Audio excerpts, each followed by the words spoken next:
Welcome back to the stage, Lieutenant General Bob Wood.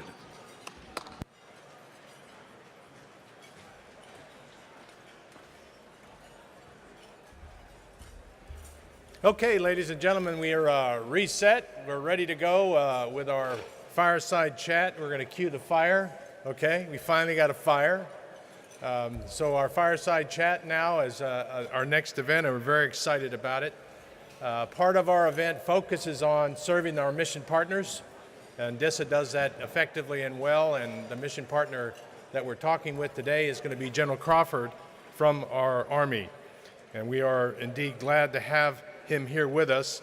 Lieutenant General Crawford is the Army CIO G6, and he will join me, if he would now, on the stage, and we'll undertake a discussion on service perspectives on our TechNet cyber theme, trusted partnerships and persistent engagement. Ladies and gentlemen, please welcome to the stage General Crawford.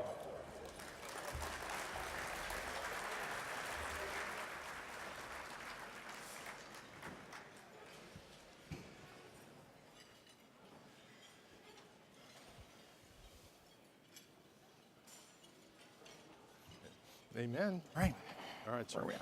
Good. Where do you want me here? That's here. Very good. Okay, I guess we'll do a sound check. Everybody good? All right, you got it? All right, ladies and gentlemen, let me do a little bit of an introduction. General Crawford, as I mentioned, CIO G6, 32 years of service. We've known him with AFCEA across a variety of commands and responsibilities.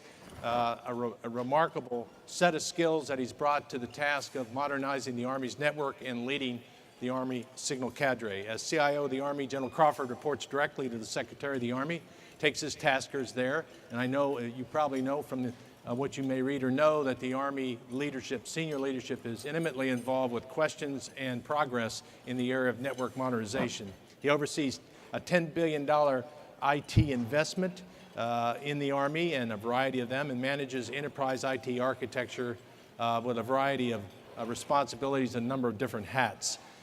We've been fortunate to have a partnership with General Crawford. Ladies and gentlemen, once again, I want to do two things. First, I want to applause for those young men and women we just awarded.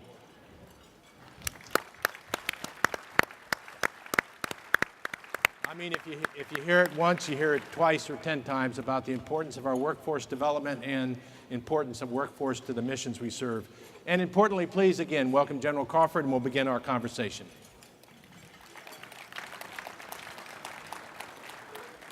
Now, we've got about 30 minutes to do this. A set of questions that no doubt are on your mind. We'll have an opportunity to ask those questions. You'll see the website address that we'll put up. But as we begin and open this, I first want to just ask General Crawford an opportunity to make an opening statement. You know, how does he want to frame what we're doing in the conversation we have ahead? Really reflection on almost 2 years of service now as the CIO G6. Do you have any just opening thoughts? Well, the only opening comments, the first thing I wanted to do is I wanted to thank probably one of my closest teammates, and that's Admiral Nancy Norton. I'm not sure who her football team used to be, but it's now the Steelers, America's team. She's decided to come over. I know I'm in Ravens territory here, but I thought I'd make that declarative statement up front. But I just wanted to take the opportunity to thank Nancy for the great work that she's doing. The other group that I wanted to thank here, and we'll get on to having a conversation, is actually the General Shea's team, your team, and AFCEA. And so we've been having kind of about a year and change discussion about the National Defense Strategy. Yeah. And how we're going through the implementation of that. The thing that I find most interesting, and I'll pull that back to talk about the importance of AFCEA, is this big idea about, and it's actually on page 10, when they start to talk about innovation in the National Defense Strategy, where they talk about the big idea of it's not about who gets there first anymore. Our mantra years before used to be all about who gets there first. In the future, it's not just going to be about who gets there first, but who's able to get there and be able to leverage that technology that's been delivered and evolve that technology to be able to integrate and iterate over time. I believe that AFCEA and organizations like AFCEA are absolutely critical to our ability in the Army as a part of the joint team to be able to not just get there first, but to be able to understand this big idea of the art of the possible and integrate those technologies to deliver a better capability for the warfighter. So I wanted to take the opportunity up front in my opening remarks and just use that time to thank AFCEA for the role, the critical role that you play in allowing us to not just get there first, but to be able to integrate and evolve the capabilities that are being delivered. Well, we certainly thank you for that. And as you look on the floor out here, over 240 exhibitors presenting solutions and engaged day in and day out with the mission set you have, the nation values. So thank you very much for that. And we're happy to put this group together and allow the types of discussions that take place in the hallways, on the podium, and out there on the exhibit floor. A hallway that is abuzz with a variety of things and energy, whether it be what's on the news, but what's frankly in our mission set. This is similar. I noticed the same thing when I was in AUSA, and talking to them about this renaissance that Secretary talked about in the Army, a variety of new things, a new strategy, a new vision, a vision that really sets the hallmark for making the Army move forward with a purpose, that vision that gives it insight and direction, and then also some key developmental priorities or modernization priorities that seem to be pretty good hallmarks and a path forward. Would you comment a bit about maybe from the strategy to the vision to maybe the priorities that are being set? Yeah, absolutely. So there's absolutely what I'll call a heightened buzz across the department, not only in the Army. But before I talk about the Army, I just wanted to give a shout out and acknowledge the strategic importance of some of the things that are happening in the joint community external to the Army that I think are contributing to this excitement, part of the renaissance that our Secretary talks about. And so some of the work that Mr. Dana Deasy and the DoD CIO team have done over the last 12 months, I think along with Nancy, are contributing significantly to that. And one thing that I wanted to highlight, and I wasn't here yesterday, but I'm pretty sure he talked about it, is his digital modernization strategy, where he is calling out, cloud, AI, what he's calling C3, which is the networks, and cybersecurity as his priorities. And he's got 4 focus areas that are associated with it. So the point is, absolutely there is excitement inside the Army, but I think the work that Mr. Deasy is doing external to the Army is contributing to that excitement. And since I've been in this job, I'm seeing an evolution in terms of us being completely synchronized and integrated across the services in the joint community with the vision and the specific challenges that he's put forth. And so in terms of the Army, absolutely, we've got a new vision.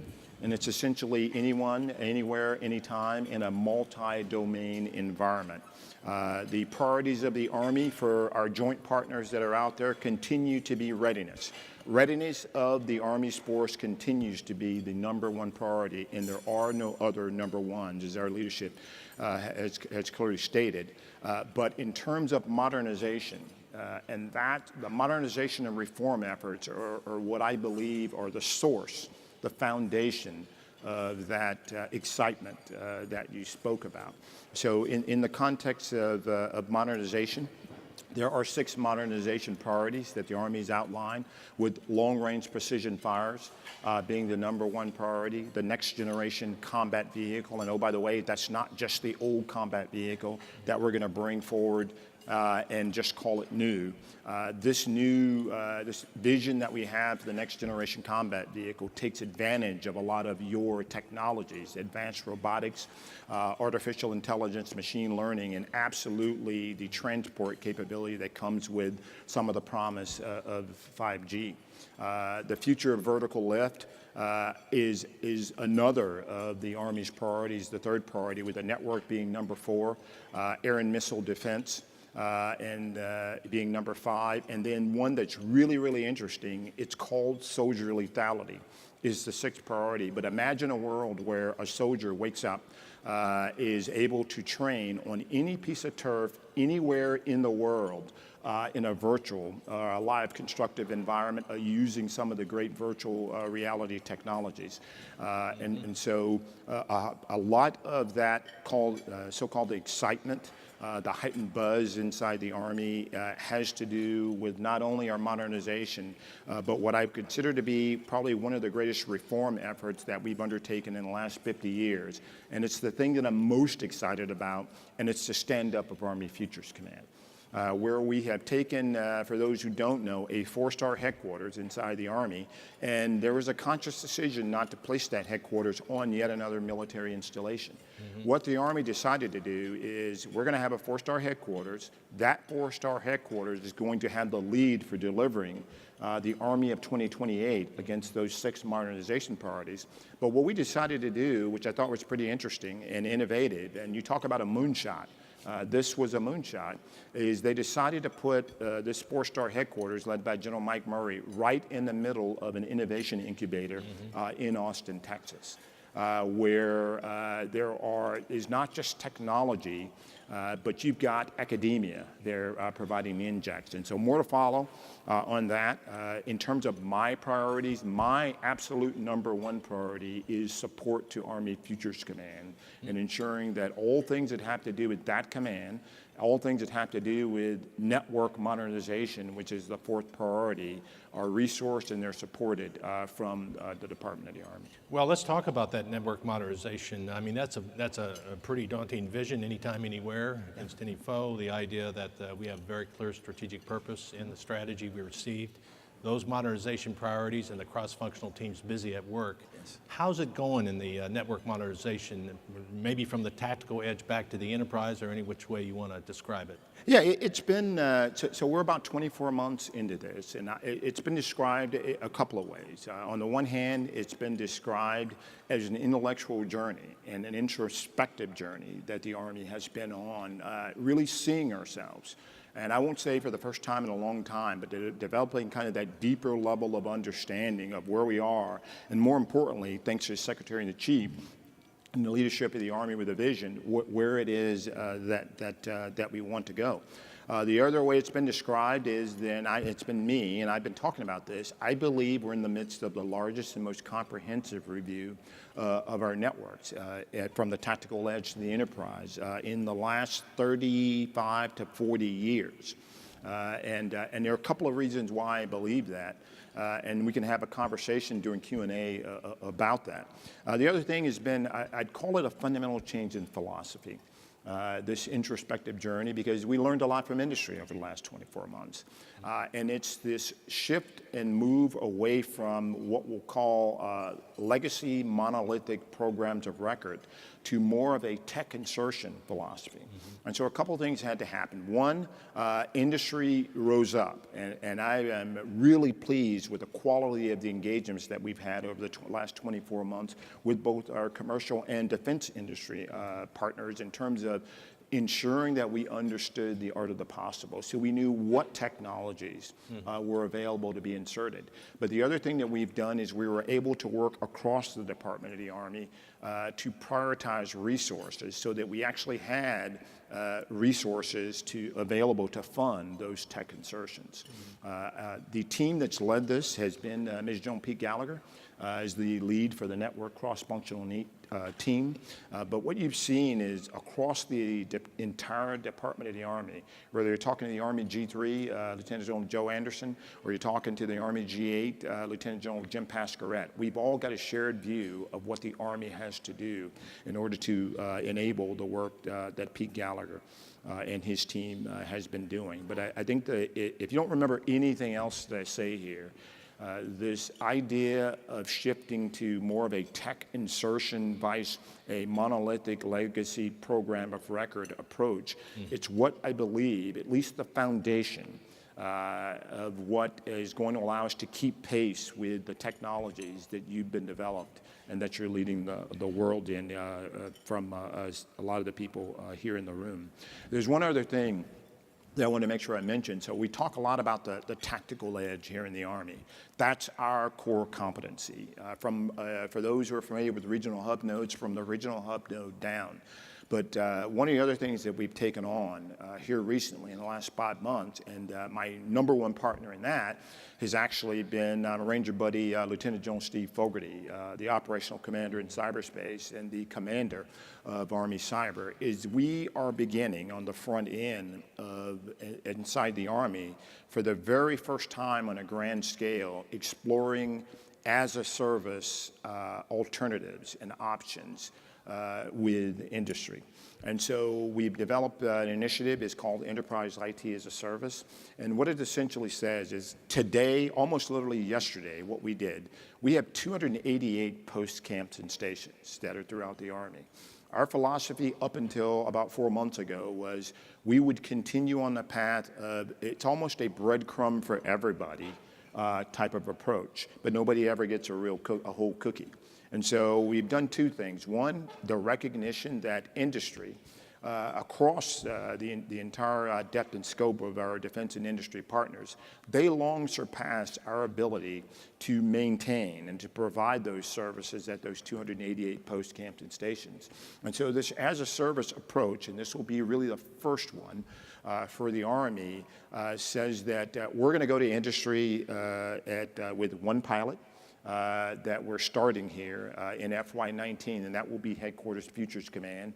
I think that RFP may have recently closed about a week ago, but it was on the street for about 45 days. And then we're looking forward to the future in 19 with potentially some other pilots and more pilots in 20. So more to follow. I just didn't want to let this moment pass without saying this is a very, very big deal. For the United States Army. And our expectation is that industry, as they always do, that they will step forward. DISA is a big partner with us in this, given the perimeter security responsibilities that we've got. But industry will step forward to provide as good or better service than we have now. So more to follow on that. Well, let me take that security point, given this is TechNet Cyber. I noticed your priorities as I listened closely. I didn't hear a specified task of cybersecurity. And I do know I've heard you speak before about this great power competition that has really readjusted our thinking. So could you relate the cybersecurity, frankly, requirements that we know exist with this great power competition? Yeah, it's so it's interesting, this discussion ongoing about this era of great power competition and what does that mean to us?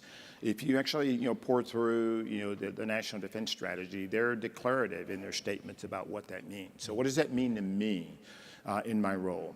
It's about speed. All right, and my partner in this, General Fogarty, sees it the exact same way. It's about speed of decision making, our ability to enable, from the tactical edge to the enterprise, our leaders to be able to understand, to orient, to decide, and to act faster than peer adversaries. And so I talked about the 6 modernization priorities to this idea of speed and to the cybersecurity connected tissue to that. Every one of those 6 modernization priorities have 2 things in common, all right? Long-range precision fires. Think about the sensor grid in the network that's going to have to be put into place to enable long-range precision fires. Think about the network, back to our 6 modernization priorities, going to be required to enable a soldier to wake up one morning, every morning, and virtually train on any battlefield in the world, the data requirements associated with that. And so the 2 things that each one of our modernization priorities have in common is 1, the need for a resilient network. 2, the need for a well-defended and protected network. So when I think about, to your question, how do we tie the theme of this conference, which is cybersecurity, to the Army's network modernization priorities, it's all about increasing speed, and there can be no speed. There can be no ability to understand the adversary. There can be no ability to orient, decide, and act faster than the adversary without a trusted and protected network. And there are many people in this room who play a large part in that. Again, to Nancy Norton, and again, my other big partner in this is Steve Fogarty. So that's one piece of it. It's enabling speed and the ability to orient, decide, and act.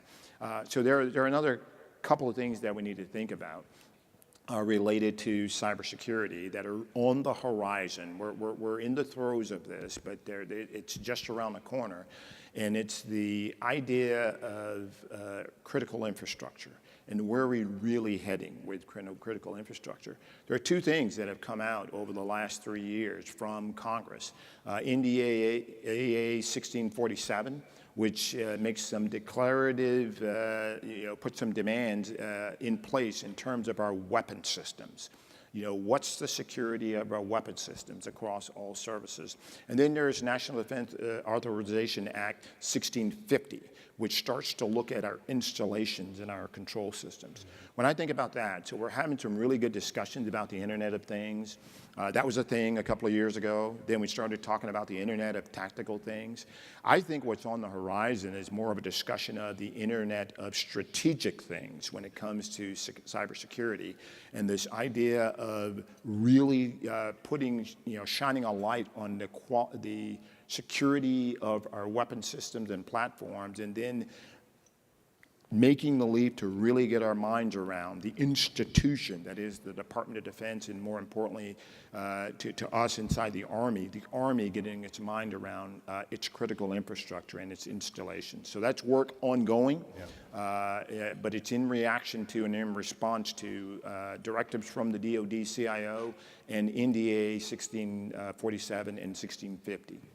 Well, just recently, we heard yesterday from Mr. DC and General Nakasone about something that I've also heard characterized lately as the virtual infrastructure of data. Yes. Okay, you want to talk about critical infrastructure. Yes. We heard that loud and clear from our speakers in our Fireside yesterday. Can you talk a little bit about this exponential growth of data? And now you're talking cybersecurity. What are your concerns, or what actions are we taking to secure the virtual infrastructure? Yeah, so the conversation, again, all great kind of endings always start with probably a really good dialogue. And so the ongoing discussion General Fogarty and I have now, it's this balance between his number one priority, which is aggressively defending our networks, and now bringing into view this idea of defending our data. Our narrative, our collective narrative between the two of us, it's not a binary decision. We've got to posture ourselves to do both. There are many data points out there, and I know that in this audience, you don't need to hear this from me because you understand this chapter and verse. But if you just looked at cloud, it's been said by a lot of really, really bright folks in academia and industry over the last couple of years. 2018, it was about a $200 billion global industry. It's projected to be up to a $500 billion industry just in the next year and a half. That alone should be cause for concern in terms of not being fearful of the way ahead, but playing a little offense and being aggressive in terms of thinking through how we're going to do both. And so we've got several things that are on the table. We are talking about now in the next 60 days, you're going to see the Army's data strategy, which includes, among other things, like our ability to see, our ability to understand, the fact that our data has got to be interoperable. It's also got to be protected. But I think the data, I normally use air quotes when I talk about the data problem. It's bigger than cloud. It's bigger than the data strategy. It's bigger than the cybersecurity discussion. It's more of, as I think deeply, two ridge lines over about where we need to be, we probably should be thinking more of an open data environment than we are just the data strategy and just how we're going to protect the data, et cetera. More of an open data, broadly spoken, an open data initiative is what kind of our moonshot against the data problem should be. Well, we had another Army general, General Nakasone, yesterday, use some battlefield framework technology. Yes, I think he called it NAI. He called it an he's spot on. NAI, his data as an NAI, as we consider our planning, our operations, the metrics for success. Yeah, and it's, so one of the first things that Mr. Deasy took on was our data. As we well know, it's not just about data at rest. As I see Paul Kraft out there, and he and I have had many sessions, to talk about this, to educate the enterprise on the data problem. It's not just about data at rest, but it's about data in transit and data at use. It's data wherever it resides is the approach. But again, I think the approach needs to be more about a broader open data initiative of which your strategy, your plan to protect it are a part of, vice just individually looking at those tasks. I'll warn the back, I'm going to make time for 2 questions, so start teeing those up. I know we've gotten some from the audience, but let me ask you right now with this audience in front of you, what would you like industry's help to do? Against the Army priorities or against your internal priorities? I mean, you must have, on that long traffic ride up here, you must have pondered a bit. What might you say? Yeah, about 19 months ago, when I took this job, on the 1st of August in 2017, I actually had some counsel from a 2-star general at the time who'd probably been retired for 15 years, 10 or 15 years. And he gave me a call. And I remember sitting in the parking lot at the gym because I was trying to go work out. And an hour later, we were still talking. The number one point that this retired general, and we lost him this past year, he sadly passed away, and that was Major General retired Bob Neighbors. I had this conversation, but he said, Bruce, let me tell you something. The number one thing you need from industry is a view into the art of the possible. So I've been talking about the art of the possible, but what I've done over the last 19 months is I've added a little bit of meat to the bone in terms of what I think we need from industry. The next thing beyond a view into the art of the possible, and that essentially says we really want to understand what technology is available. But beyond that, a view into the art of the possible, specifically talent. We really, really, really need access to your talent. And so there are 2 pieces to this. There's the traditional technical talent that we know. It's more data scientists, all right, software developers, engineers, et cetera. We have some really lively conversations about that. But I want you to also think about what I'll kind of call non-traditional talent. And probably the best example I have is when I think about contracting, all right? And everyone in this room well knows, if it's not in the contract, people will be nice to you, but it likely won't happen, all right? And so as we start to talk about 5G, as we're looking very closely now, as the Army's got 8 Pathfinders and the Army is about to stand up its cloud management office to interface with DoD and oversee all cloud actions inside the Army, one of the gaps that we're seeing is cloud smart contracting. And it's not, they're best in the world at writing contracts, but when are we going to take on the monumental task of developing internal capacity to develop cloud smart contracts? We're going to have a very similar conversation with AI. We'll have a very similar conversation with about 5G and so on and so forth. And so my point is, absolutely we need the traditional talent, but we also need what I'll call the non-traditional talent in areas like cloud contracting. So that's the first kind of evolutionary kind of thought in my head to the guidance that I got from General Neighbors. The last point I'll make in terms of what we need from industry goes back to what's, I know hope's not a method, but it should be on a slide that you're looking at. And it goes back to page 10 again from the National Defense Strategy, and I talked about it earlier. And it's this idea of it's not about who gets there first, all right? And so a good example of that is 5G. And we've had some really good conversations inside the Army, oh, by the way, about 5G and what we think our needs are. This idea that, listen, this is not just a bigger, faster 4G. 5G has the potential to become its own critical infrastructure. But in order for the Army, third largest and most complex organization in the world of any kind, to properly leverage 5G, back to it's not about who gets there first. Who in industry is going to develop the next antenna technologies is going to allow across the Army all of our weapon systems, or those that are most important to us, to be able to leverage 5G. Who's developing the next software-defined antenna technology that's out there that's going to allow us to rapidly integrate those capabilities on their platforms? So it's about the art of the possible in terms of what I need from industry. It's about your talent, but also the non-traditional talent. But it's also about this idea of, it's not about who gets there first, but what can we do differently working with you in this relationship that I'm actually very proud of, that's evolved and actually gone to the next level over the last 24 months to make sure that we are postured inside the Army. So it's regardless of who gets there first, we're postured to leverage that technology that you've invested in. It's interesting that you've talked about the contracting, a great point that you made. I imagine when we were going from horses to mechanized, they had to learn how to write contracts, or frankly, analog to digital, in terms that made sense as they were pulling technology forward.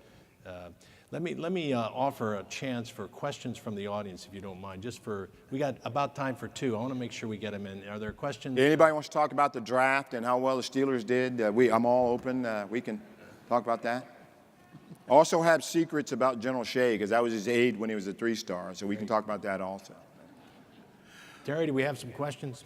Yes. What is the Army view on the sustainability of C2 in a contested environment? And is there thought about mission command? Yeah. So one of the things that the network cross-function to this, absolutely. I mean, that's our bread and butter. Our ability to mission command and conduct mission command is a part of our DNA inside the Army. So I talked about the work of the last 24 months of the network cross-functional team.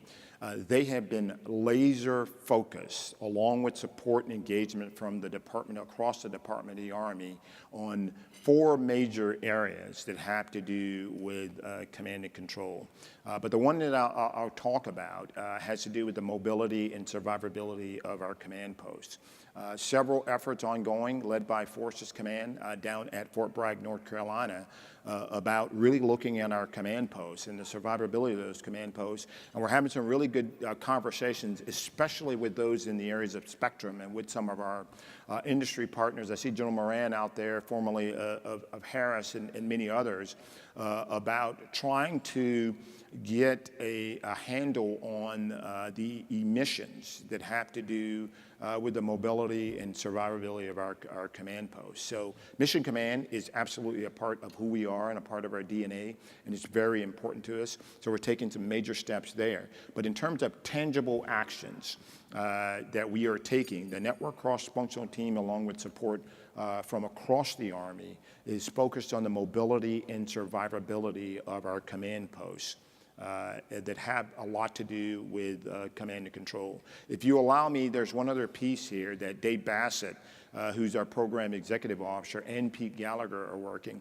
So one of the things that's critical to our ability to mission command is our ability to see, all right? Our ability to understand both friendly blue forces and red forces. So we've got these systems called battle command systems, and there are 16 of them. One of the big efforts that Dave Bassett and Pete Gallagher are working is this idea of a common operating environment. And Dr. Jetty, our acquisition executive, is very heavily invested and involved in that. And it takes these 16 disparate battle command systems. Some have to do with the air picture, some have to do with the blue picture, some have to do with the red picture, if you could imagine that. And it collapses them onto 3 environments. A command post environment, a handheld environment, and a mobile environment. Think about all of these servers that will go away. Think about all of the infrastructure that will then we can divest of over time. So that's an effort that's ongoing. It has been for about the last 24 months. But those are kind of two big things that are ongoing when it has to do with Mission Command and enabling Mission Command and enhancing. Remember I said it's all about speed that are ongoing in our space right now, being led by the network cross-functional team. Great answer. Good question, too. Do we have one more, our last question? Yes, sir. Will the Army have a feeder into Space Force? Also, how and when will we integrate Cyber, IO, and MI into one unified command? All right, so I'll start with the second question first. There are a couple of things that are ongoing. Number one, if you've heard Steve Fogarty speak, my partner in all of this, he has been, I'll call it, I'll lowball it and call it passionate, okay, about assessing the existing tribes and taking a step back and looking at his command. Command started by Lieutenant General retired Red Hernandez, and asking some introspective questions about the future and his ability to defend networks. And so his idea is germane to this question in that he doesn't believe the future is a singular focus on cyber. He believes that the future of his command is more of an information warfare command that encompasses all three of the areas that you just talked about. And so that's work that's ongoing, that's being led by Steve Fogarty and another great partner of ours, Major General John Morrison, down at the Cyber Center of Excellence. And so just like all great ideas, you've got to evolve over time. The way Steve sees the future, and to be quite honest with you, I agree with him, is if we are going to be relevant, if we are going to be able to fight and win in this multi-domain environment, that there's ongoing doctrine being developed now across the joint force for us, then we're going to have to examine some of what used to be really effective legacy capabilities and ask some hard questions about should they be combined over time.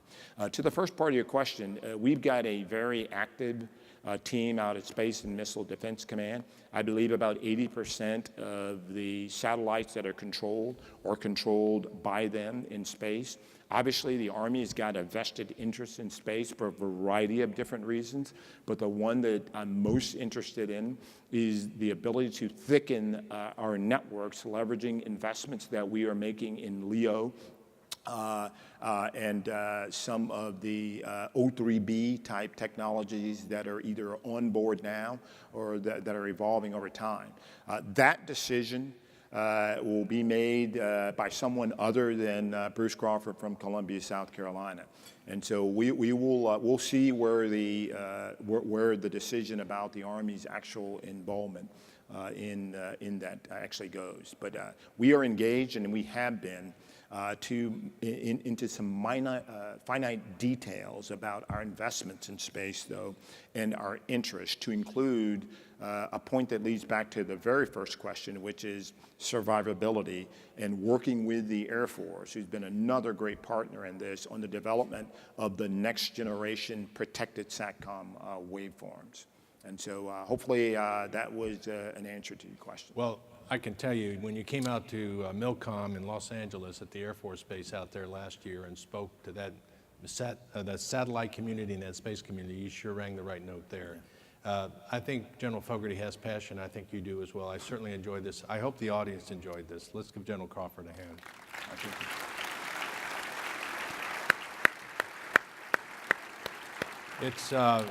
It's really a remarkable opportunity to hear your thoughts as a mission partner, a key mission partner for what we're doing. And on your behalf and in your name, we are presenting a gift to the Fisher House, AFCEA is. So we thank you for that. Thank you for your remarks. We're about ready to go into a networking and dessert break. Thank you to Tapestry Technologies for sponsoring that. The theaters will start back up. Signal will have its last set of innovation showcases. And I'd ask you to be back here at 2:45 for a panel entitled, "What is Artificial Intelligence and How Will It Impact DoD?" just try and miss that. I mean, it's going to be a fantastic panel with some great people, moderated by Stuart Timmerman, the Director in Development of the Business Center at DISA. Ladies and gentlemen, a hand again for General Crawford. You're getting good at this.